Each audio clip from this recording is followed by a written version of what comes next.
Last Sunday, those of you who were here at this Mass, I told you about a wedding I'd been to recently. Well, yesterday I had another wedding, so just a little thought to share from that, and you'll see why. A beautiful wedding. It wasn't two students this time, it was some dear friends of mine. And then in the traditional speeches after the wedding, the father of the bride gave a speech. And he said a very sweet thing. He said, looking down at the man who had just married his dear daughter, he said, "When I first met you, when you came round to our house, I didn't know you from Adam. I didn't know anything about you, who you were, where you were from, your background. But I could see very, very clearly that you were a man who knew how lucky you were to have found my daughter, and how lucky you were to be loved by her." And he said, that was enough for me.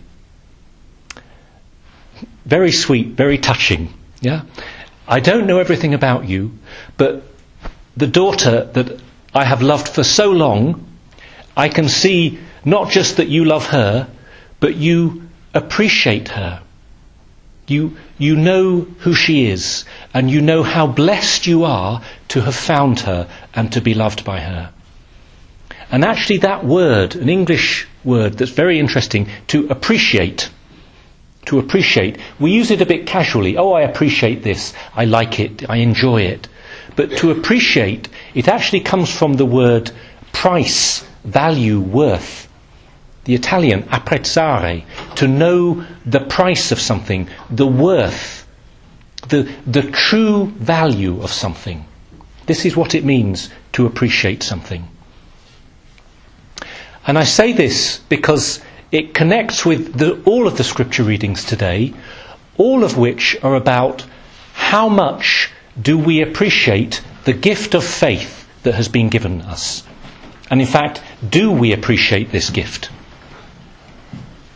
This is the words of St. Paul to Timothy, speaking about Timothy's special ministry, but in fact speaking to all of us as Christian disciples. St. Paul says, "You have been trusted to look after something precious. Guard it with the help of the Holy Spirit who lives in you." You have been trusted to look after something precious. Your faith, your vocation. Are we aware of the preciousness, the gift of faith that's been given to us? Look, we're all in very different places, each one of us here. And in fact, any one of us, myself, can be in a different place in my faith depending on what time of day it is and what day of the week it is. Some of you maybe are on fire with faith, full of zeal and passion and enthusiasm.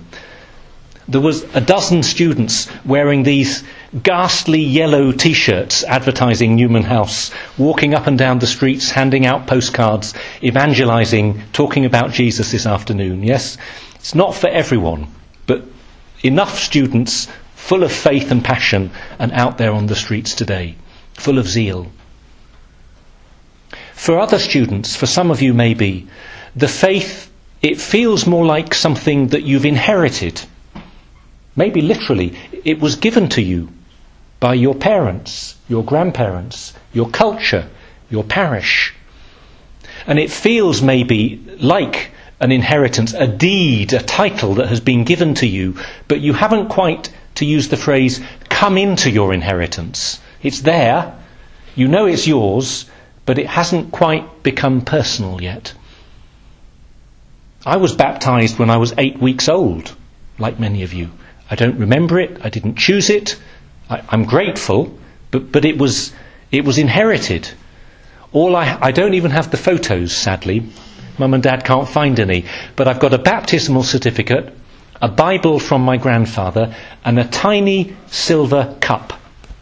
Because this was an English tradition, I don't know if it's true in other countries, of giving little silver cups at your baptism. So I've had to come into that inheritance over time and make it my own. For other people, faith is there. You know it's important with the head, but it's a bit like a gift that hasn't been unwrapped.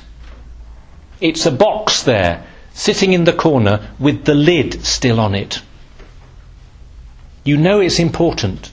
You treasure it, you value it, but it's closed. Stupid examples of this, yes. I'm forever coming into the house, walking past reception and forgetting that I've got a pigeonhole with my post waiting, and the receptionist getting more and more irate. Father Stephen, there's a few bags here waiting for you, piling up. I walk past and I don't know what's there, and I forget to open it and I forget to ask, but there's always something waiting there for me, and often it's very important. A gift that isn't opened. And sometimes, maybe this is you, faith can be something that has been very real, has been very alive, but for whatever reason, at the moment, it just feels a bit dark or distant. And maybe prayer is difficult, and maybe you're full of questions, and they've never been answered, or you've never asked them to anyone properly. And you can't find the answers, or you can't find the way forward. You're feeling a bit stuck. You're even thinking, what am I doing here? Maybe this is the last time I'm here. Yeah. Full of passion and zeal. What am I doing here? And everything in between. This is the rich tapestry of faith. And there's probably many more flavours of faith in this church this evening and in your heart in any 1 week or month. And we are exactly where the apostles were.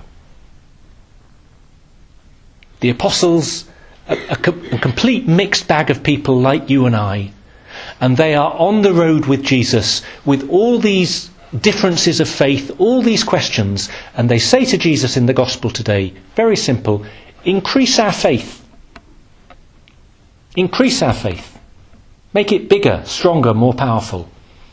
And Jesus gives the unexpected answer. I'll read it out. It's so short. Lord, increase our faith. What's his answer? Were your faith the size of a mustard seed, you could say to this mulberry tree, be uprooted and planted in the sea, and it would obey you. In other words, this is my own language now. When the apostles say to Jesus, we need more faith, we need to be stronger and more powerful and holier and bigger and better, and he says, no, you don't need a bigger faith. The tiny faith that you already have, you just need that to be more real and more sincere and more true and alive for you. You don't need a big faith. You don't need fireworks. You just need the tiniest amount of faith. And if that faith is real and alive for you, it will change everything. It will transform your life. It will allow you to work miracles. Why the mulberry tree? Because the mulberry tree is the tree with the deepest roots. It's the hardest one to lift out of the ground, let alone plant into the sea. You don't need a bigger faith. You need a faith that's more real and more alive. It might be very, very, very small, but it's enough. It is enough. It's not the answer they were expecting, and it's maybe not the answer you were expecting. Yes, you're looking around maybe thinking, oh, the holy people, the pious people, the saints. I'm just the ordinary one. My faith is not very strong. I'm just here. I'm just slipping in quietly and slipping out quietly. I'm not for drama and heroics. But the faith that God has given you, through your family, your church, your culture, through the quiet, humble choices that you've made to keep living your faith. That faith is so precious, as St. Paul says, and so important for you and so important for others. If only you could appreciate and live it more. So, the message, I guess, of the gospel for us at the beginning of the academic year. Don't worry, it's not to do all this in one go. It's not to do all this tonight. It's just to say to yourself, Lord, help me to live and appreciate my Christian, my Catholic faith more this year, this academic year. You've given me the gift of this year. You've given me so many blessings and so many opportunities. Let the opportunity of growing in my faith and appreciating it more be at the centre of this year and not just pushed aside or forgotten about. And look, this doesn't mean your journey of faith is everything and all-encompassing, meaning you're completely obsessed with it and you do nothing else with your life. Yeah? There's lots of gifts and blessings for you this year. Your studies, your friendships, your societies that you've joined, your work for many of you, life. Yeah, there's lots going on in your life, and that's a great blessing. But that one part of your life this year would be your faith. I mean, you've done it already. You're here at Mass. What a gift to have somewhere to pray and to worship, and that you've managed to make the time. But over these weeks and months, you would be growing in your faith. You would be deepening your prayer. You would be taking small opportunities to learn about your faith and to grow in friendship with others, so that you're not just standing still, holding on, but you're actually going deeper. And to get to the end of the year and look back and think, yes, I have been blessed and I've gone deeper and I appreciate this amazing gift of faith that has been given to me. To finish with this wedding yesterday. So I was the preacher, and one of the points I made in the sermon, I went back to a very old-fashioned phrase. I talked about the wedding consent. The consent that the couple makes. And look, this is a bit old-fashioned. Some people would say it's a bit legalistic. Isn't marriage about love and beauty and feelings, and it's about all those things. But what makes the marriage? What makes the marriage? It's not the dress. It's not the music, the Vivaldi's Gloria that sang out from the choir loft yesterday morning. It's not the champagne afterwards. It's not the 200 guests there. It's not the priest. It's not even the wedding rings. What makes the wedding? Theologically and legally, interestingly, it is the marriage consent. And all that word means is the yes that the couple give to each other. The husband to wife, the wife to her husband. That's all. Yes. I say yes to you. I give my life to you. I say an unconditional yes, not just for today, but for the rest of my life, to you and to you alone. I consent. I say yes. The yes of marriage in the heart is very, very similar to the yes of faith that we make to the Lord and to his church. The creed that we say. Now, it's a bit more than one word. I don't know how many 100 words it is. But the creed, all it is you and I saying to the Lord, yes, I believe. My faith is very small. It's very weak. It's a flickering flame. But still, I say yes.